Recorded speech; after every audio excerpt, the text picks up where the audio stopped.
Hello and welcome to you all on this World Inflammatory Bowel Disease Day.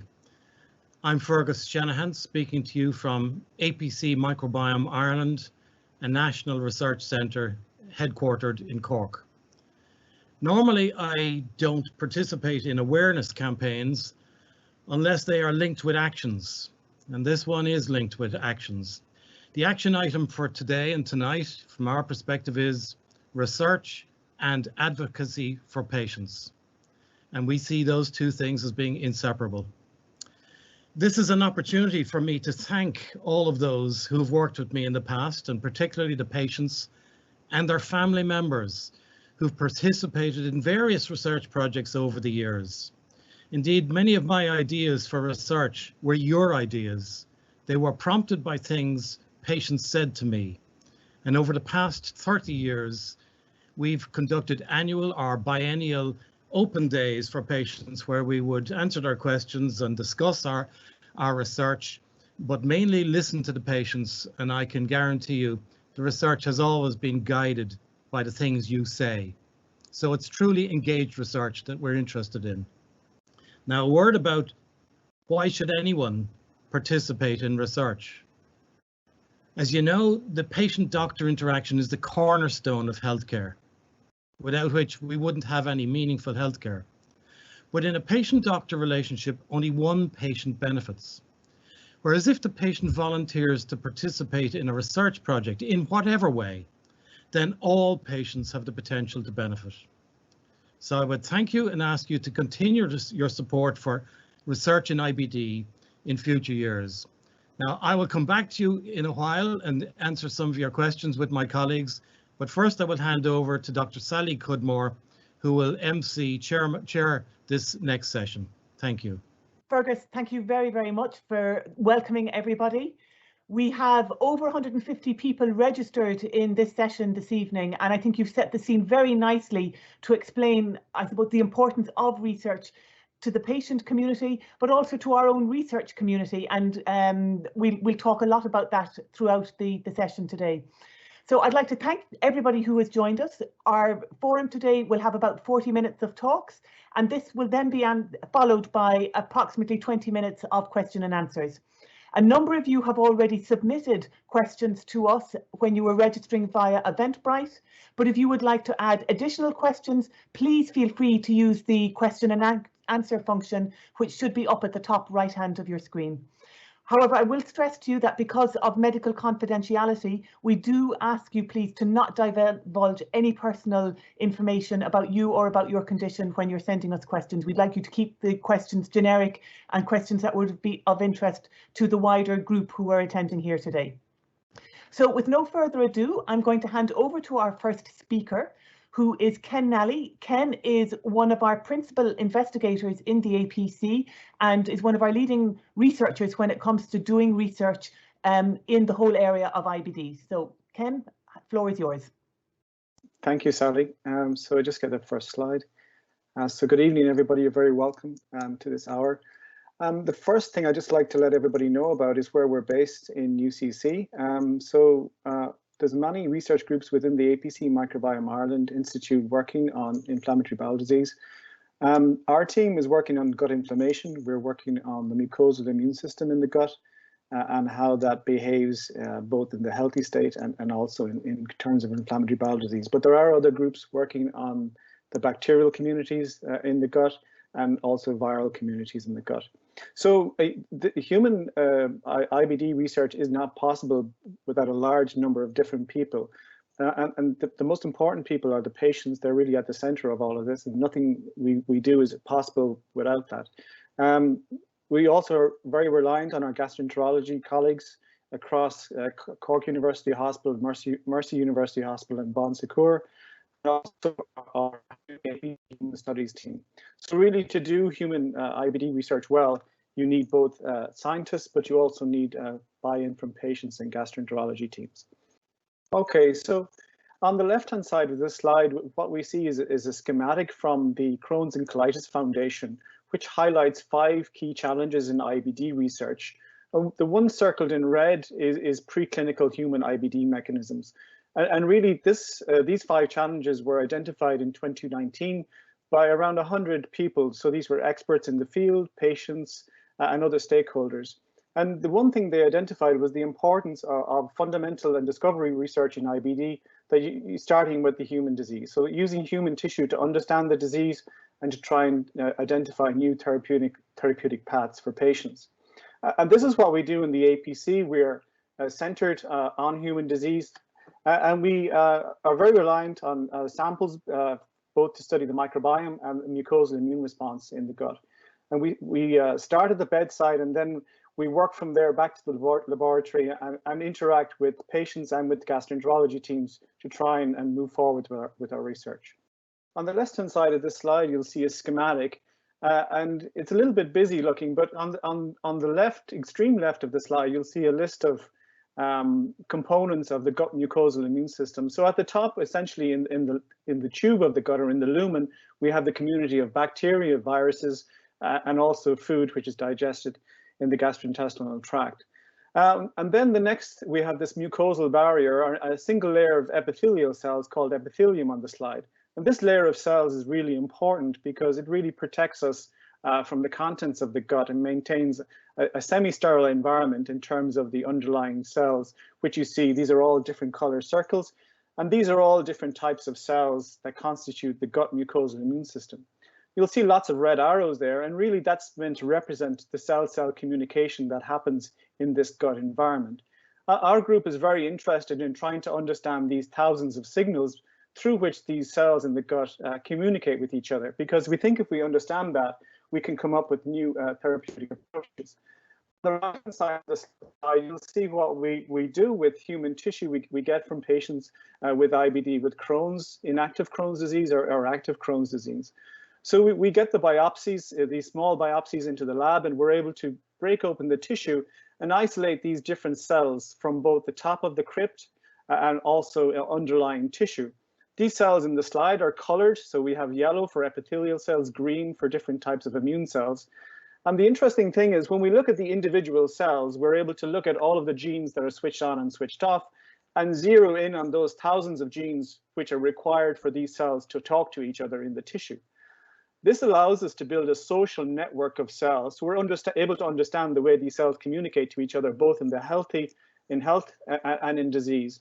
On the right-hand side, you'll see then a simple bar plot. And really what I want to communicate is the complexity of the amount of information that's going on here. So in the healthy state, we have about 75,000 interactions between these cells. And on the extreme right, you'll see what happens in inflamed Crohn's disease or active Crohn's disease, where the number of interactions increases by about 10,000. So this means in the inflamed state, there's many more interactions between immune cells. Next slide, please. So on the left, we have the same schematic again, just to orientate you. And as I said, one of the main cell types that's really critically important in terms of understanding the cause of IBD, but also in terms of treatment, because one of the goals of therapy is to induce mucosal healing and make this epithelial barrier that we see here on the left-hand side, make that as tight as possible. There's a real amazing development the last 10 years in terms of the ability to isolate tissue from the gut, and from that tissue, if you see on the right-hand side, from these biopsies, we're able to isolate tissue into a test tube, and from that tissue, we're able to isolate these things called intestinal crypts, which contain these barrier epithelial cells. And from those, we're able to generate these mini gut cultures, so-called organoids. And these mini guts are basically miniature guts that allow us to study how this epithelial barrier functions in response to immune signals, new drugs, bacteria, or metabolites derived from the diet or from bacteria. We see microscopy images of these at the bottom of the slide. So this is what a single cell looks like, a stem cell, and these are what the actual cultures are. Next slide, please.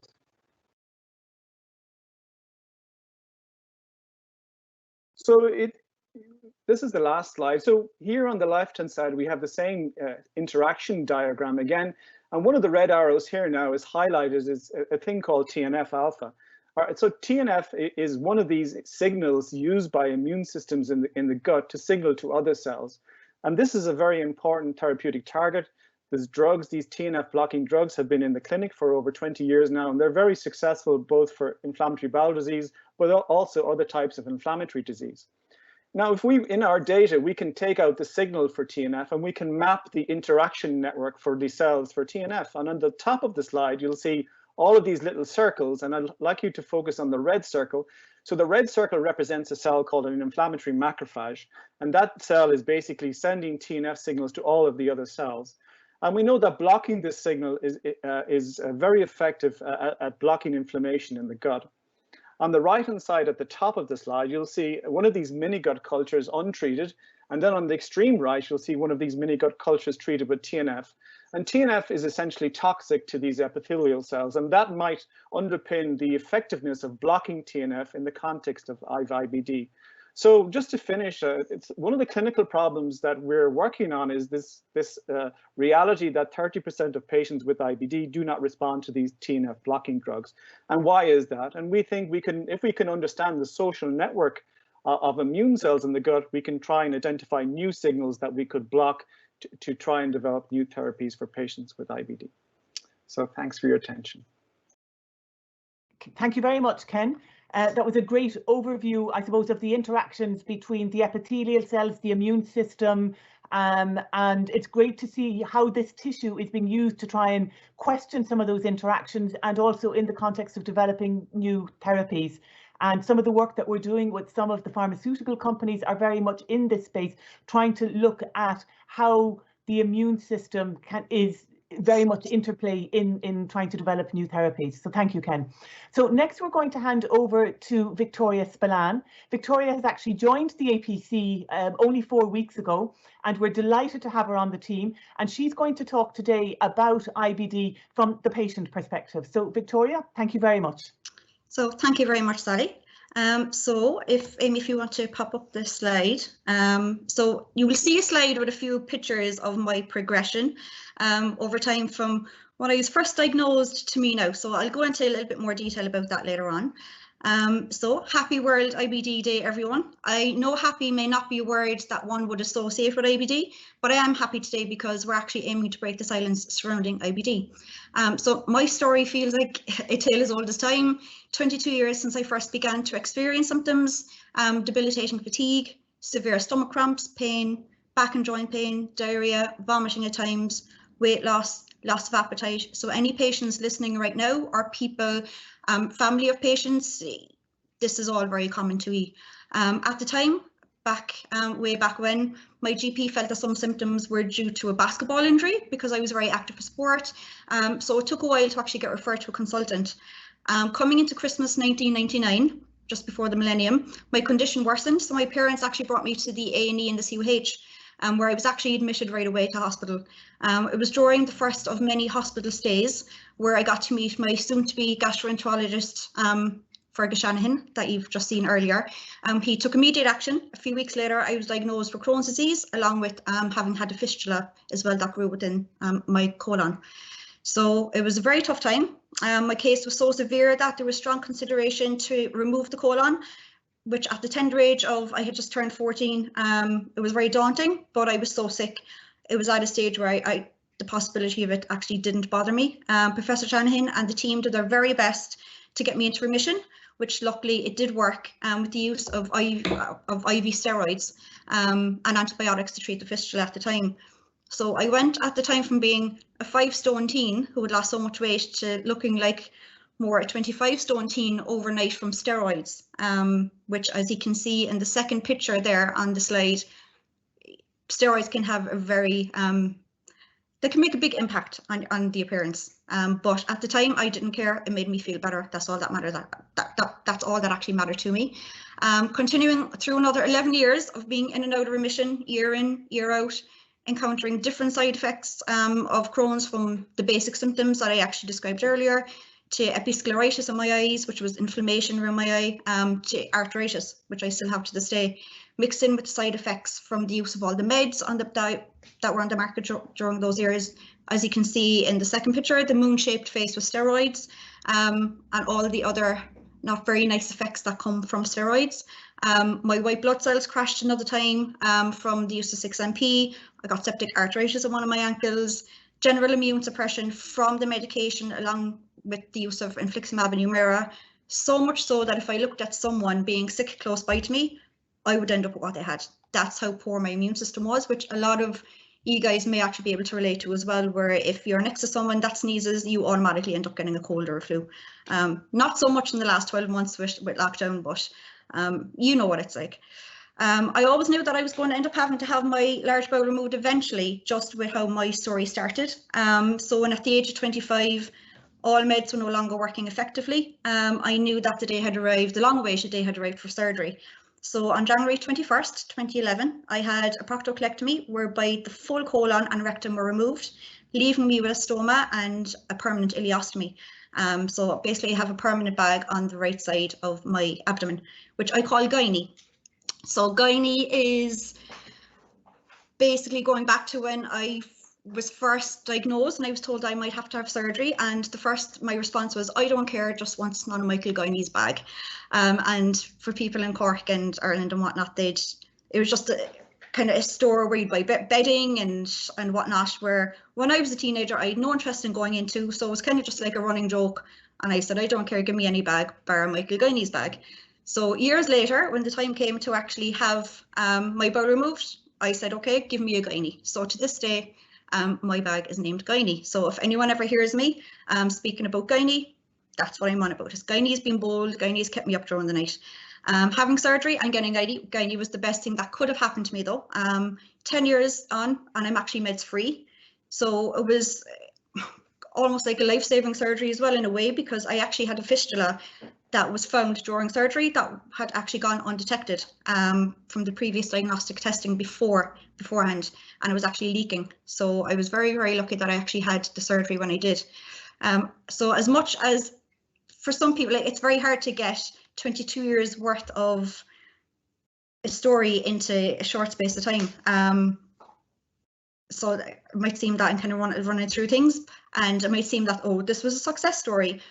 Yeah, it might be. Being meds free can come across, oh yeah, that's great, you're doing so well, but the mind is never free, because as much as the surgery did me the world of good, Crohn, like it's not curing Crohn's. The surgery that I had has not cured my Crohn's. So it's always in the back of my mind that I'll return from a simple tummy ache to, could be a time where I might have had something bad to eat and I'll, throw up. And it's a case of, is it back? Is it like, has it returned? And then I'll just snap myself out of it and say, no, not today. It's not here. No, me saying that if it did return isn't going to, the Crohn's is going to say, okay, you're telling me it's not today, I'm backing away. But for me, it was always mind over matter. People have always asked me, how did you cope? How did you suffer so much so young for so long to never be fully out of the woods and still appear positive? I was told from the beginning by my parents that I'd have to fight harder than others to have a normal life, which living with a disease that can destroy the quality of your life. And I did just that. I fought every single day, year in, year out. Plus, I'm stubbornly determined, as I've been described in the past, naturally. So that did actually help me a lot. Having IBD from a young age helped shape the person that I've become and life choices I've made along the way. I knew what it was like to suffer and wanted to help others. So I thought of possibly going into medicine, nursing, but then thought if I do that, I'll be working in a hospital. Then when I get sick, I'll be practically living in the hospital. So that actually was a big factor for me. So I had to rethink what I wanted to do. The next step at the time that I could think about was social care, where I could help people in different settings. However, a wise man once told me, who I just mentioned earlier, Fergus Shanahan, it's best that you work with your mind and not with your hands, which at the time I understood, but I didn't fully understand it until before my surgery, where I actually had to give up my career in social care because it got to a stage where I was helping others when I needed help myself. So Crohn's was still finding a way to impact my life negatively, having to give up the work that I was doing as part of what I had studied in college. But as I do, I turned a negative into a positive. And after my surgery in 2011, just 7 months later, I actually enrolled to do a master's in public health and epidemiology, which is health research in UCC, to work with my mind in health research, so that way then I was able to back off then the physical hands-on work with helping others. So as Sally said earlier, I've landed right here in APC, just new in the door 4 weeks ago. To become part of this amazing team where the work continues to be on IBD research is absolutely amazing. I may not be doing the world-renowned work in the labs, but being part of the team in the background and helping in any way that I can within the centre, knowing that the work being done is to help others, still feels like an accomplishment in itself. And especially because Fergus had actually, I was a person where I always wanted to educate myself. And that's what I would actually implore others to do with the disease, and even people who are a support network for people with the disease. Educate yourself, ask your doctors, ask the nurses, ask everyone, do your own research even once you know it's from a reputable online website, whatever it might be, but ask questions. Get to know the disease inside out as much as you can. For patients out there, you'd often hear you probably know as much as the doctors, and at times we feel like we do because we're living it, you know, but do ask questions. The disease has tested me in every way possible over 22 years through different life experiences, from school to college to work.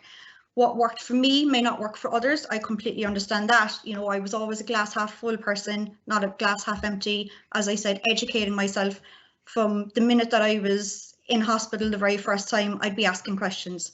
It was a case of, but why, but how? You know, I always wanted to know. And I think that Crohn's IBD is something where you feel like you don't have much control over it. However, I felt that by educating myself, that I was able to have some bit of control over it. So again, as I say, what works for me may not work for others. Always look for the light, no matter how dark it may seem, which is easier said than done. I know I've been through hell and back. Remember, with an invisible disease to others. Or allow yourself to have those down days. Don't feel guilty about it. Do not leave the disease take over. Get up when possible and get the life you deserve, because nothing is impossible. I'm living proof of that. So I just want to leave with a small quote. Just hope is a thing with feathers that perches in the soul and sings the tune without the words that never stops at all. So guys, never give up. Victoria, thank you very, very much for that very frank overview of what it is like to live with Crohn's, both the good and the bad, and for the introduction to Gynae. You've been a wonderful and passionate new member to our operations team, and we're really delighted to have you on board. So next, and following on in the line of advice, I suppose, to patients, is Ciarán Davis, who is a director at the Irish Society for Crohn's and Colitis, who have co-organised this event with us this evening. So Ciarán, I'll hand over to you. Thank you very much. Thank you, Sally. And just like Victoria said, happy World IBD Day. And I'd like to thank everybody at APC for the invitation and the opportunity to talk about the ISCC this evening. APC Microbiome are a fantastic organisation, and I really look forward to seeing the outputs of their work over the coming years. So my name is Ciarán, and I'm involved with the Irish Society for Colitis and Crohn's disease, and my involvement came about because I've been living with Crohn's disease myself for over 30 years, and that's how I came to be involved.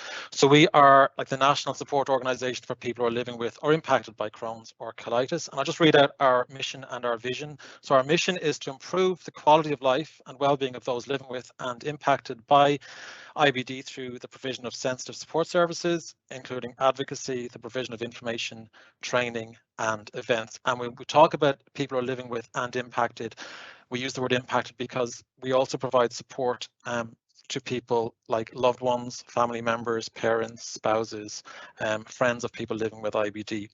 And our vision is then we aim to be a patient-centred and trusted hub and reliable hub of the IBD community in Ireland. So I'll just give a very quick whistle-stop tour around what we do and how we kind of deliver on those commitments. So first of all, and first and foremost, I suppose, we provide a helpline, a telephone helpline, and that's currently resourced by our two wonderful part-time staff, Karen and Moira, and very, very nice people, very committed to helping people with Crohn's and colitis. And if they don't have an answer straight away, they will always refer to other people or go and get the information and get back to you. And I kind of have to say that to you because I think they're dialed in this evening, so I have to kind of call that out.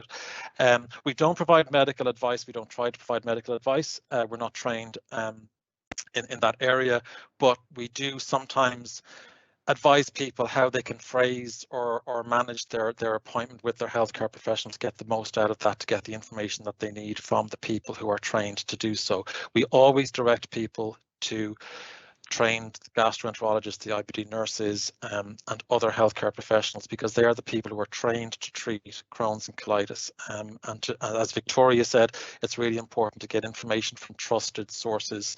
And the people who are trained, have spent years of training, are your gastroenterologists, your IBD nurses, and other members of the healthcare team.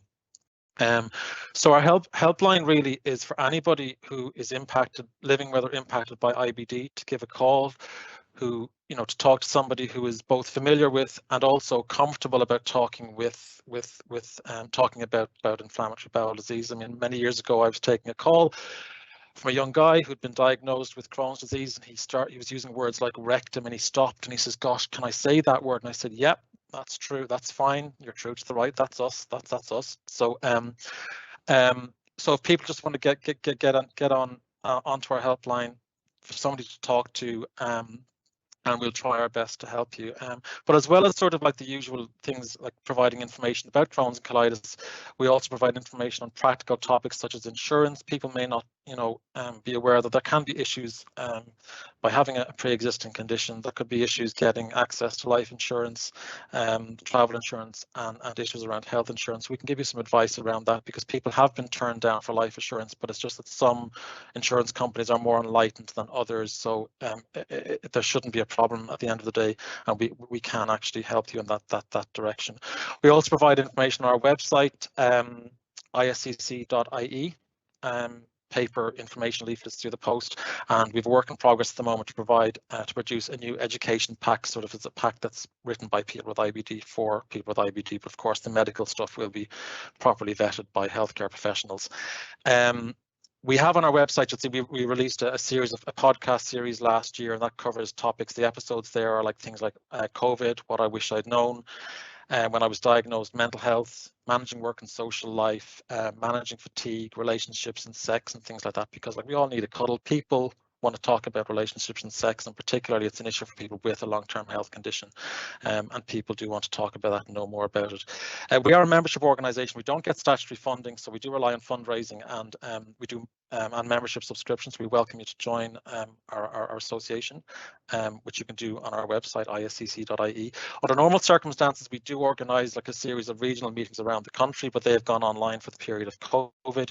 And I just need to give a shout out to Professor Shanahan, who opens this evening's meeting, because he used to organise the most fantastic, hundreds of people used to attend these meetings. Himself and his team did so much work in organising fantastic meetings, which we took credit for, but they did all the work.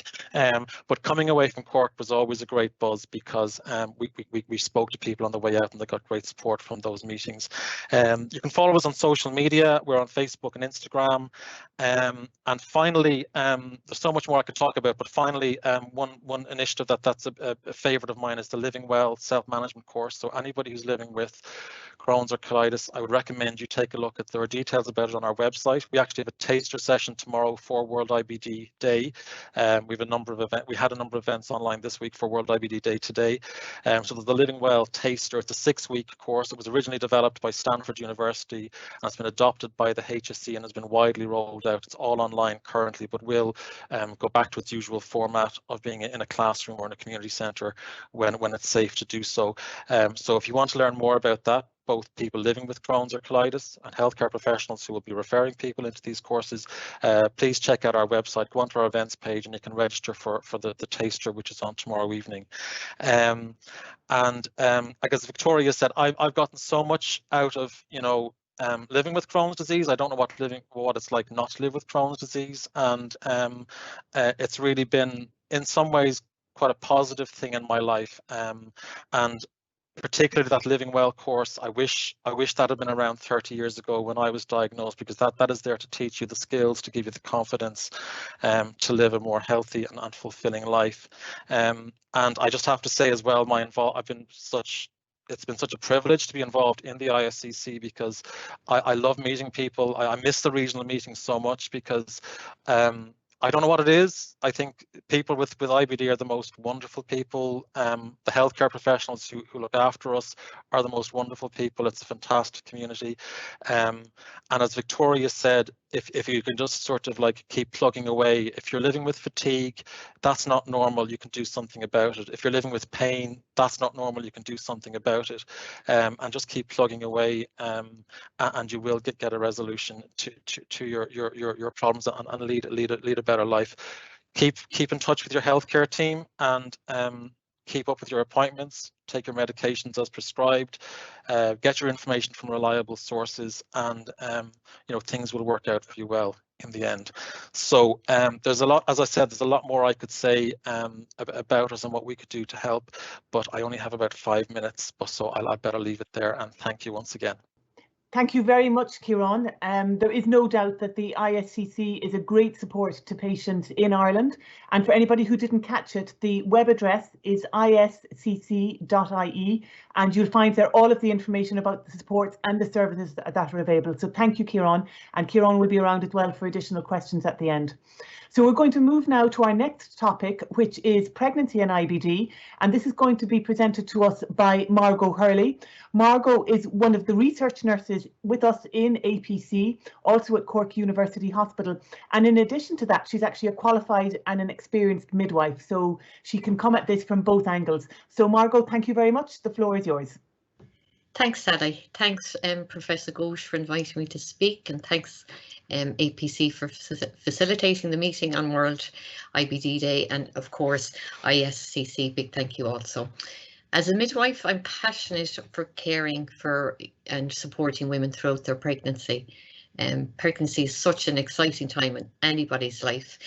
I don't think any couple goes through pregnancy without worries and concerns about their pregnancy, about the birth of their baby, and subsequently about the health of their baby.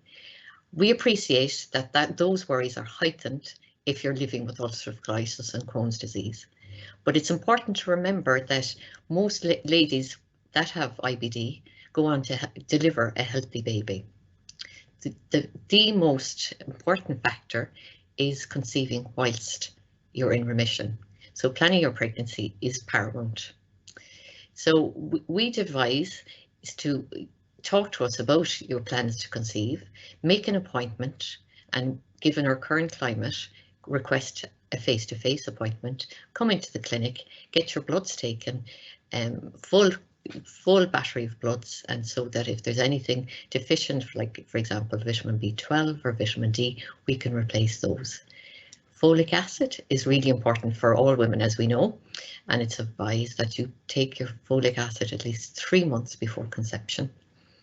It has been reported now that in some centres they recommend a higher dose of folic acid, that's folic acid of 5 milligrams, but you can discuss that with your individual hospital gastroenterologist and subsequent obstetrician. As I said, active disease poses the most risk to your pregnancy and to your baby, more of a risk than medications. Leading on from that, there's an incredible study that's ongoing. It's called the PIANO study. It's a multi-centered study that's going on throughout Europe. It's been running since 2007, looking at women who are through their pregnancy journey who've been taking biologic drugs such as adalimumab, Humira, you'd be familiar with, infliximab, and also azathioprines. They're following women and their babies up until the children are 18 years of age, and as of yet, no red flags have been identified, so that's really reassuring. Men get forgotten about, and they obviously play a really important role in pregnancy, and men tend to be quite shy and reticent.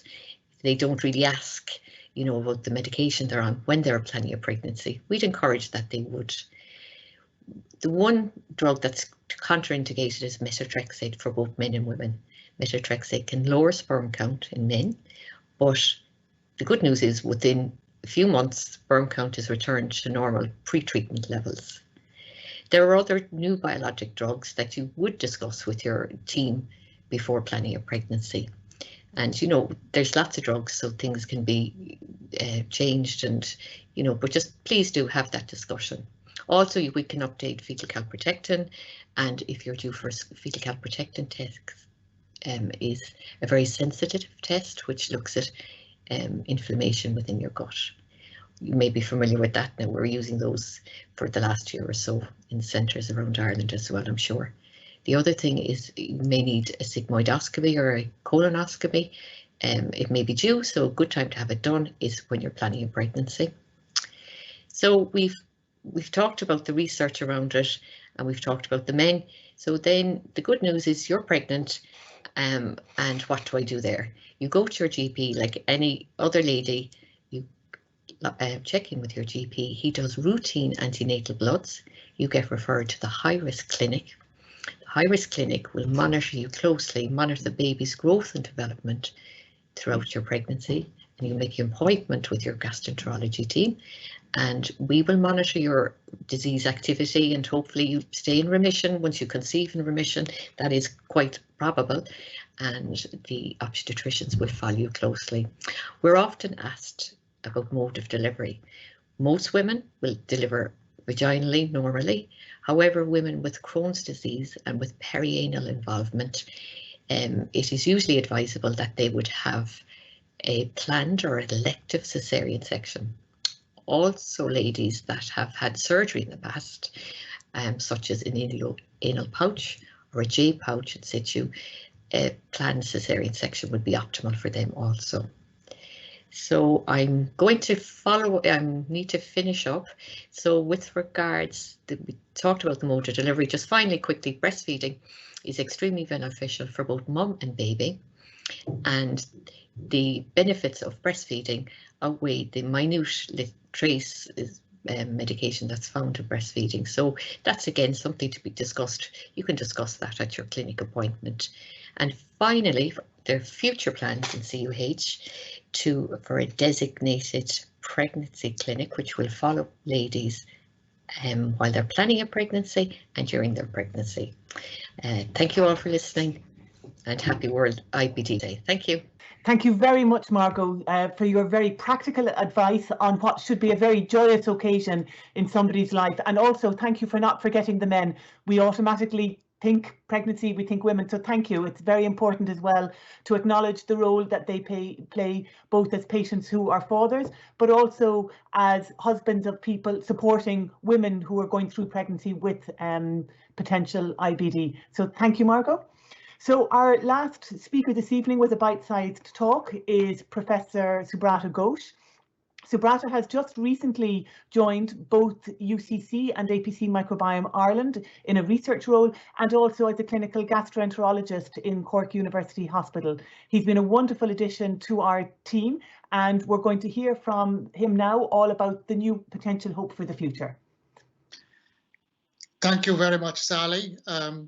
I'm thrilled to talk at the my first Irish World IBD Day today from APC at Cork, and I'm also very excited, and I'm convinced that the next decade will completely transform our fight against these diseases that cause so much distress. You heard from Victoria. You also heard how we together bring perspectives to battling this disease, which eventually lead to significant advances. Now, I think we have started to understand and unravel the mysteries behind the cells, the molecules, the genes, and even more so, the contribution of the industrialized environment that leads to the diseases, and we are starting to address these. These are areas where the APC microbiome has played a huge role, and Fergus Shanahan has driven some very innovative discoveries that has opened up this field. Now, about 2 decades ago, the antibody against TNF, the molecule you heard Ken Nally speak about, was discovered, which would block this bad protein TNF. That was a prototype bad protein. But then after that came other antibodies would block the bad immune cells that mount an immune response against our gut. And these provided other avenues of treatment. And finally came oral drugs that block the hub, as though it is blocking the network of pathways like the, say, the air pathway hubs in London or Frankfurt, so that the whole network actually collapses. And that gave other options. And these were very good drugs. They revolutionized our management of inflammatory bowel disease, but they worked only in a proportion of our patients, and they also decayed their efficacy over time and lost response. Now, the reason I'm so excited is because we are soon going to have a plethora of new drugs. You know, starting from the end of this year, by the end of the next year and over the course of the next 2 years from now, we will have about 7 new drugs belonging to 3 new classes of drugs to add to what we already have. Remember, we got these 4 classes of drugs over the last 20 years. And in the next 2 years, we are going to have 7 new drugs with new mechanism of action, new way to act. And why is that so exciting? Because when we have a lot of drugs, it gives us options, choices, to give drugs to people who don't respond to the already existing drugs. So that is very good. When we have these different types of drugs, we can combine them to attack the disease from different angles. And that is a good thing.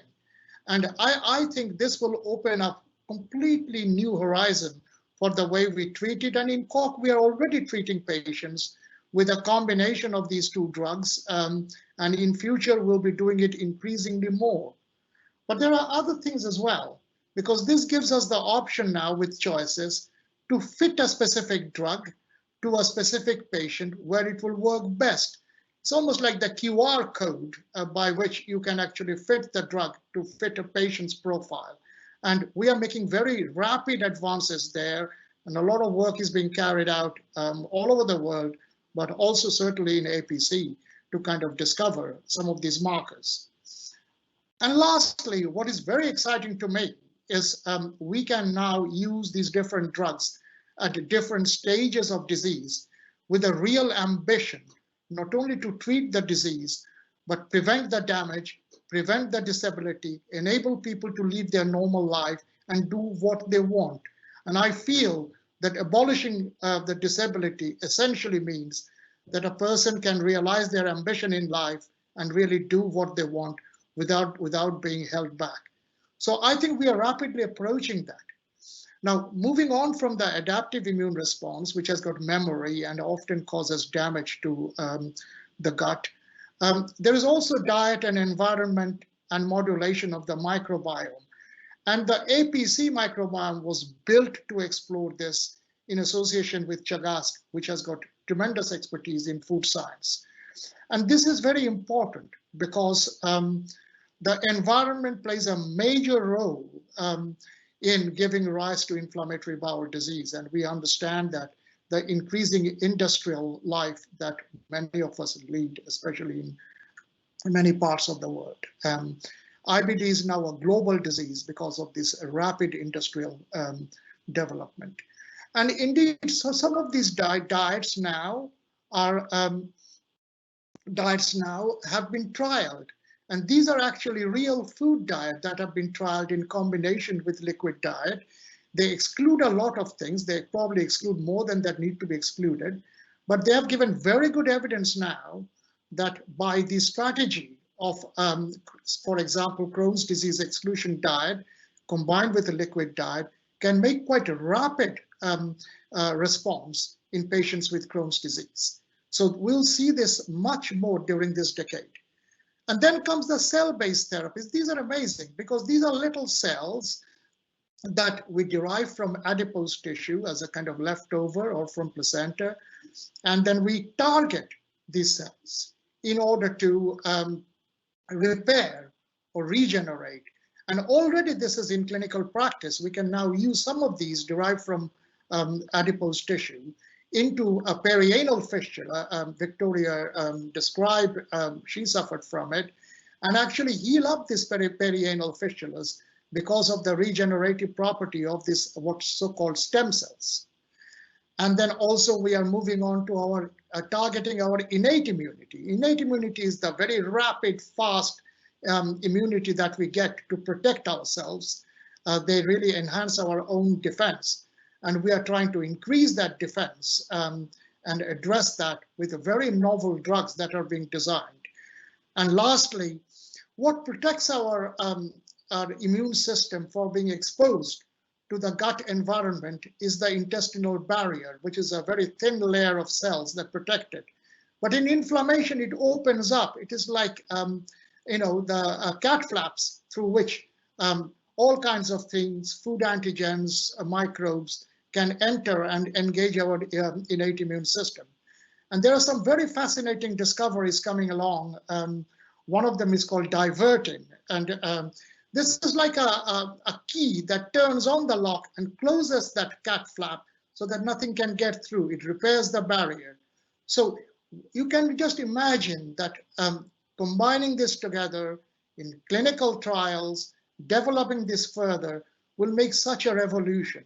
But as I said, there are already going to be 3 classes of drugs, 7 new drugs coming up over the next 2 years, and the landscape will change. The strengths of APC, Chagask, and UCC are very focused on solving inflammatory bowel disease. I think Professor Shanahan built and directed the APC for this goal. And I moved to Cork and relocated with the hope that new trials and new therapies will completely revolutionize and change us. So this is a Chinese saying, to get through the hardest journey, we need to take only one step at a time, but we must keep on stepping. I really believe in that. But at this time, we are really starting to step very fast and in the right direction in inflammatory bowel disease. And I think together, we will create some super discoveries over the next decade that will completely transform our management of inflammatory bowel disease. So with this, I will hand over to Sally and then move on to some discussion.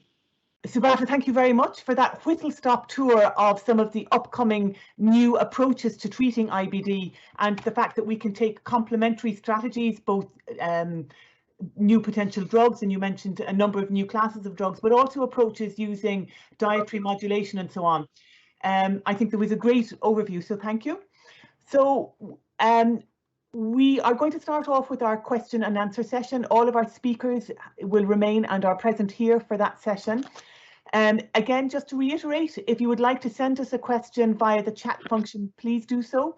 But what we will do while we're waiting to see some questions coming in is that we will start with questions that you have posed in the last day or two via the registration on Eventbrite. So I'm going to start off with a more general question, and Fergus, if it's okay, I'll target this one at you. And that is, a number of people have asked, how is IBD actually diagnosed, and also remission? What exactly is remission and how is that diagnosed? Well, the diagnosis, IBD is not one condition, it's several conditions, but the 2 major categories are ulcerative colitis and Crohn's disease, as you've heard. And the diagnosis is based on the clinical picture, first of all, which is what the patient says. And in ulcerative colitis, it's usually bloody diarrhea. And in Crohn's disease, because it can affect any part of the gastrointestinal tract, it can be as diffuse and varied as Victoria relayed to us. It can even in a child be just simply failure to thrive. So it depends on the age. So it needs an experienced doctor who's well versed in listening to patients. Then there's the physical examination, and then there's special tests that confirm. But in most cases, it's the patient's story that triggers the curiosity and triggers the intent to go and look with further tests. In terms of remission, remission simply means that your disease has become inactive. And sometimes that's spontaneous. It can become inactive on its own because we all have healing properties that are intriguing in themselves.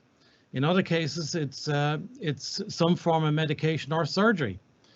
It doesn't cure the condition, but it puts it into remission or inactivity, as I've just said. So inactive means you should have no symptoms and you may be on a maintenance medication, but not something that's actively used to control symptoms on a regular basis. So remission is a good thing. That's the objective for everyone. Thank you, Fergus. And you very rightly mentioned there the importance of listening to the patient when they're describing their symptoms. Another question that came in is what should a patient do if they feel that their clinician isn't listening to them? And you've written a lovely book about this called The Experience of Illness.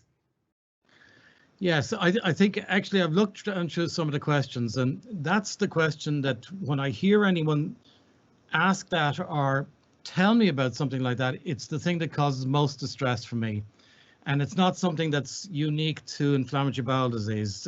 You know, anyone with any chronic disease, chronic meaning long lasting, needs to have a really effective doctor-patient relationship and needs to work in partnership with the doctor. The doctor can't know it all. In fact, the patient may know at times more than the doctor. You're seeking the doctor to help you get through a complex system. You're seeking the doctor to advise in terms of their wisdom, not necessarily their knowledge, because you can acquire knowledge from anywhere. So in general, I advise people not to doctor hop, not to flit from one doctor to the next, and I'd also say that give your doctor a chance. Any doctor can have a bad day. Any doctor can have 2 bad days. But if over time it's becoming clear that either you don't get on with your doctor or you're not being listened to, then I would give you the advice that my strategy is, what do I recommend for a patient that I would like for myself? And if you're feeling that you're not being listened to, then I think, sadly, you have the wrong doctor. Thank you, Fergus. We're going to move to a slightly different topic, and that is, Victoria, maybe you'd be willing to take this question. Is somebody has asked, how can traveling be made easier for patients?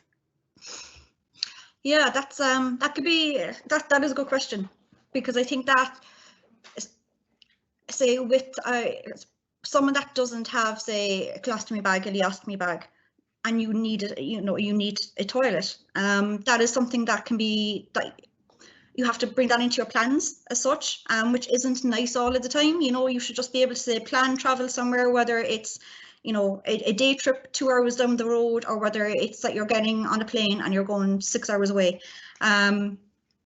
Unfortunately, you do have to factor in where you're going. Like, that's what I would have done in the past. I would have looked at where I was going. Was there a route where you could possibly pull into a petrol station if there was a toilet there, things like that. It's more so if I was in a flare-up. During remission, again, you know, if I was in remission, then it wouldn't have worried me. But you do have to plan. It's not nice, but I think that it puts your mind at ease, because you know that if you have to go, as I said, if a journey is an hour or 2 away, but you know that you can make maybe 2-3 stops, because sometimes you do need to do that. You won't panic as much. So it's about actually planning. You know, it's not just planning. What are we going to do when we get to a certain destination? You do have to factor that into your planning a lot. So unfortunately, as I said, it isn't nice, but it's worth doing at the end of the day, just to put your mind at ease, so you can actually enjoy the travel a little bit more. And for anyone, say, with a colostomy bag, happy days. You don't need to plan as much. It's a lot easier. So yeah, but definitely plan. Thank you, Victoria.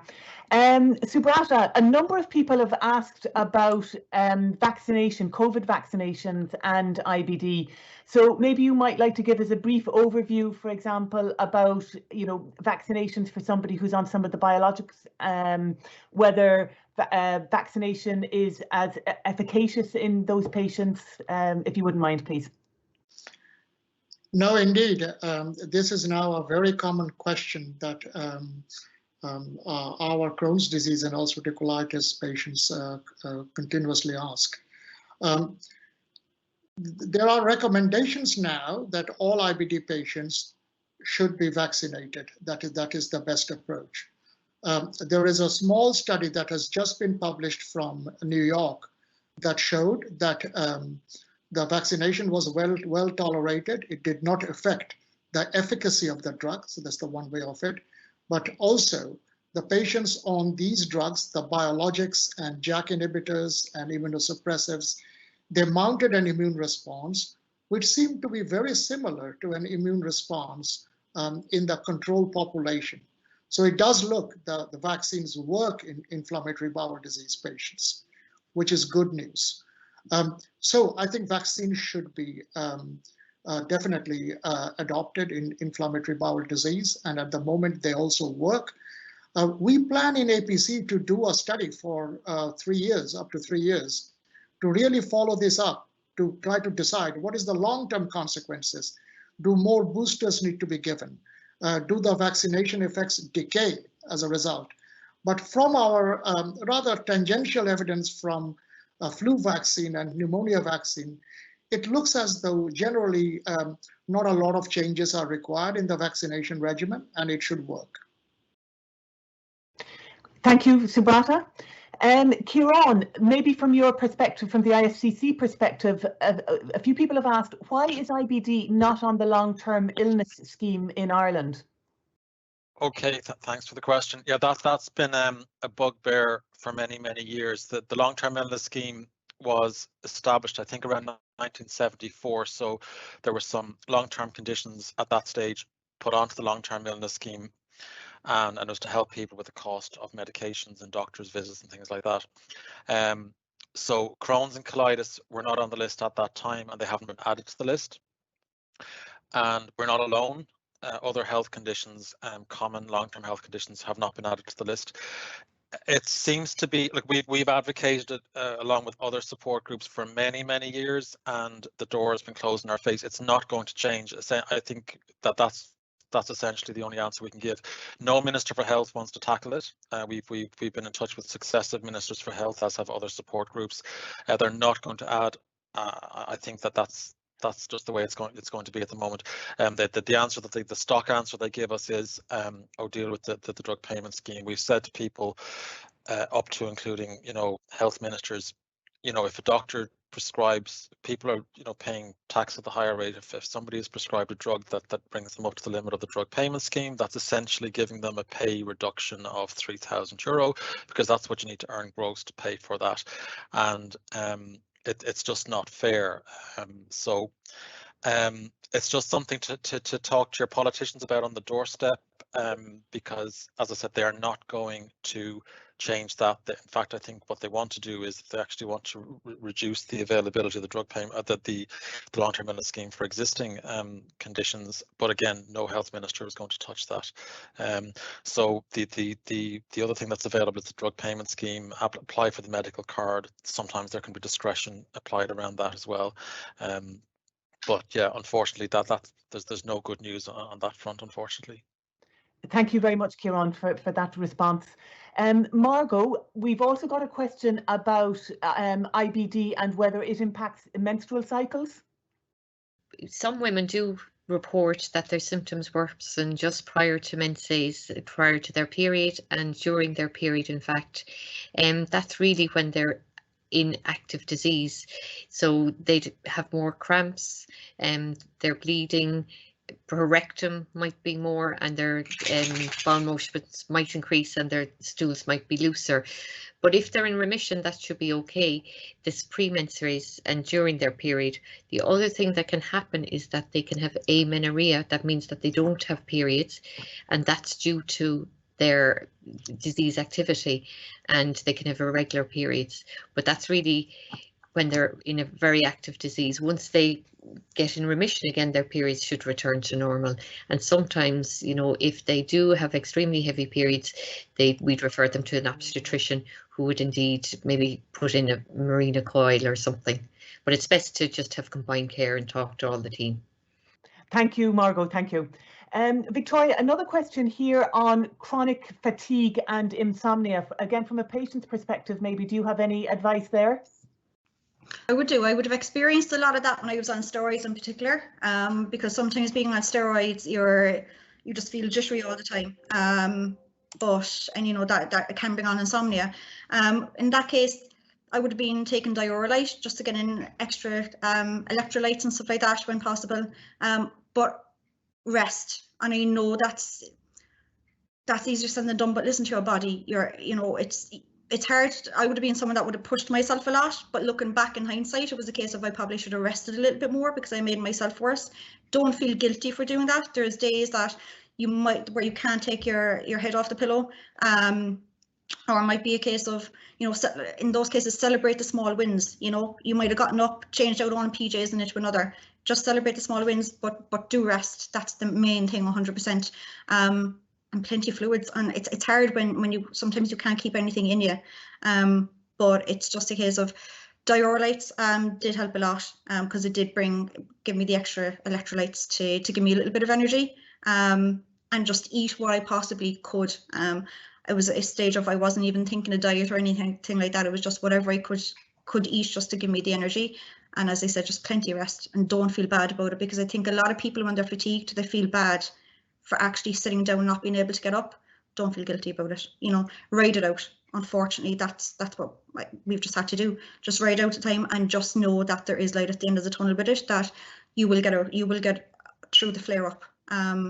Go to your doctors, listen, and just, unfortunately, as I said, rest and ride it out. That's all we can do.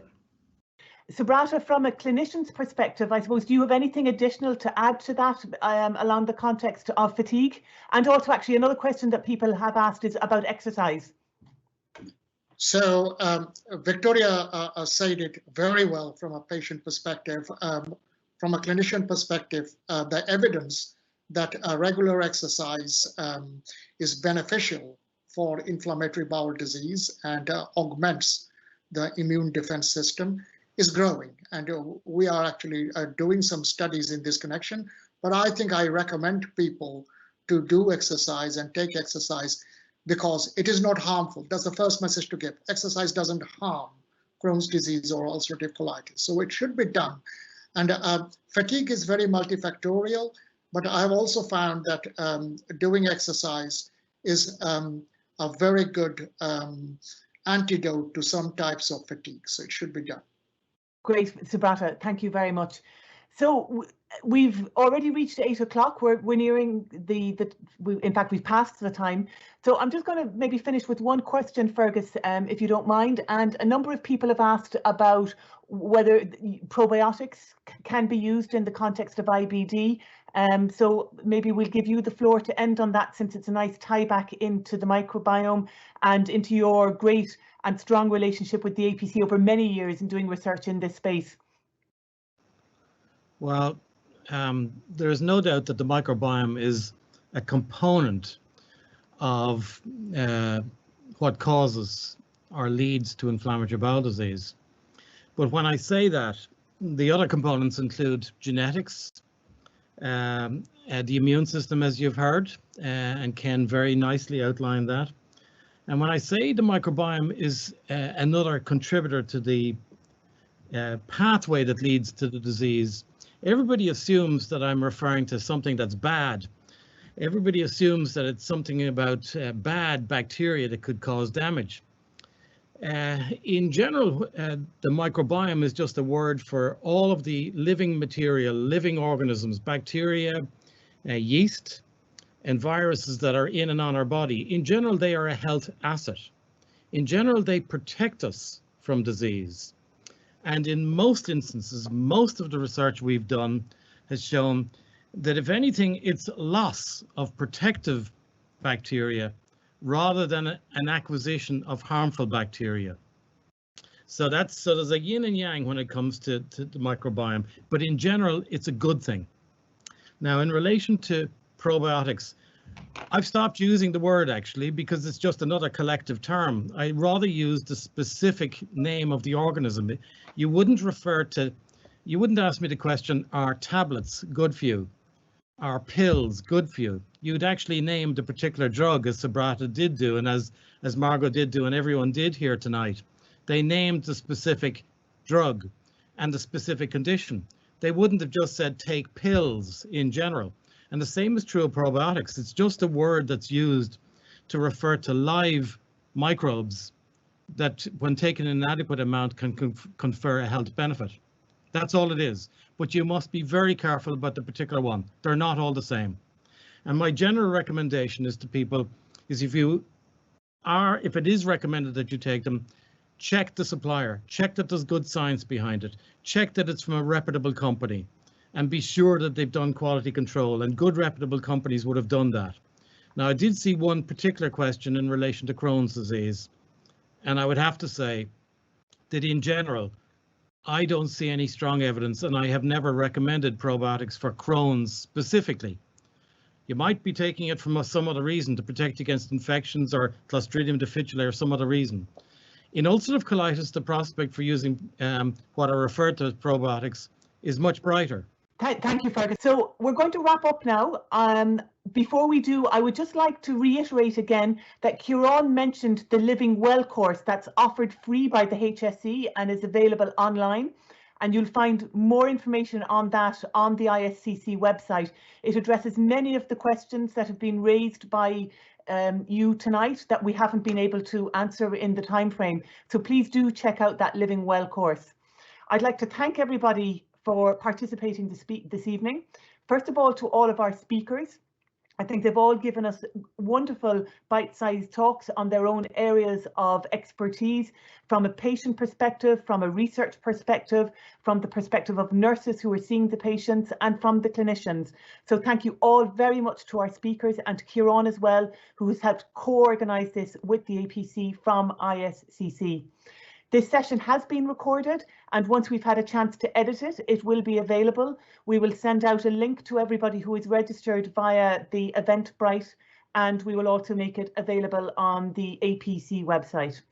So with no further ado, I would like to finish up the meeting by thanking all of you for attending this evening, to wish you much health over the rest of the year, to wish you success with your vaccinations and health in general. Thank you very much, everybody, and we look forward to talking to you again in another virtual session in the future.